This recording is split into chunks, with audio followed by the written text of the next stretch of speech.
Bonjour et bienvenue sur La Ruche Média. Aujourd'hui, j'ai décidé de vous parler de Marlène Schiappa et de vous expliquer pourquoi elle dérange en 3 points. Pour sa formation, pour son look et pour son franc-parler. On va commencer par sa formation. Donc Marlène Schiappa, qui est secrétaire d'État à l'égalité entre les hommes et les femmes, n'a pas eu un cursus politique classique puisqu'elle n'a pas fait l'ENA, elle a fait l'université, elle a fait des études de géographie, puis ensuite elle a été diplômée en communication. Elle a plusieurs cordes à son arc, elle est à la fois c'est une femme médiatique, une femme politique. Elle a été à la mairie du Mans, elle est également auteure puisqu'elle a écrit une quinzaine d'ouvrages et elle est blogueuse et surtout elle a une âme d'entrepreneur puisqu'elle a fondé le réseau Maman Travail. Donc pour la petite histoire, elle était à l'époque chez Euro RSCG, qui est aujourd'hui Havas.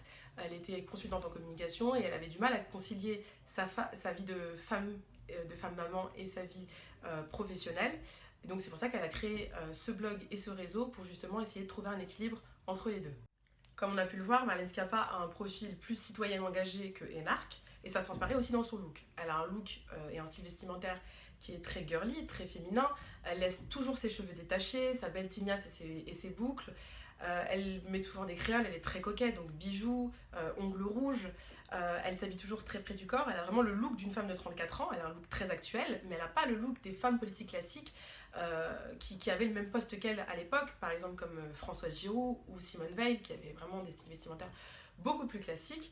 Et justement, son look fait beaucoup parler, puisque on en parle dans les magazines féminins, dans les magazines masculins, même dans la presse institutionnelle, et notamment donc, dans les magazines masculins, on parle d'elle comme étant le fantasme des hommes. Dans les magazines féminins, on critique son look en disant qu'elle a un look qui est complètement inadapté à sa fonction.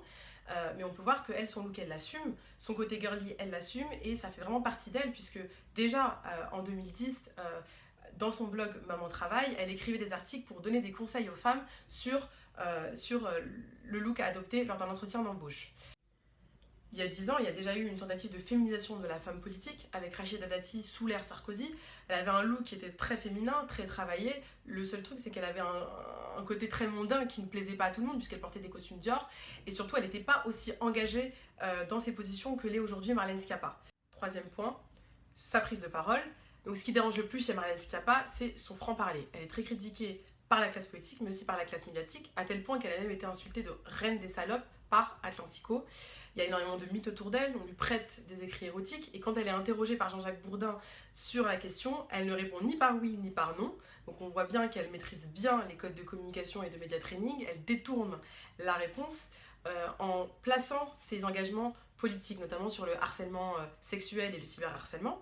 Elle semble être une victime des médias, tellement elle est critiquée, tellement elle fait le buzz, mais pas du tout, puisqu'elle crée son propre storytelling. Elle contrôle ses dires, elle avoue contrôler tout ce qu'elle dit à travers la presse, et surtout, elle demande à son équipe de faire 2 revues de presse, une revue de presse sur son style vestimentaire et sur son look, et une revue de presse sur les articles de fond. Et elle déplore le manque d'articles de fond, justement, puisqu'elle voit bien que la plupart des articles qui parlent d'elle, de son franc-parler, de son look, mais ne parlent pas de ses prises de position, alors qu'elle a quand même des engagements très très fort, notamment sur le harcèlement de rue, sur la PMA et sur le harcèlement sexuel. Donc en conclusion, ce qu'on peut dire, c'est que Marlène Schiappa, elle ne nous laisse pas indifférents, elle est très critiquée et très clashée par la classe politique, par les médias et par le grand public, mais aujourd'hui, si elle va au bout de son engagement, elle arrivera à casser les codes et à marquer son époque durablement. Elle est très représentative de l'époque Macron, donc les petites filles peuvent se rassurer, elle est notre rebelle de l'époque.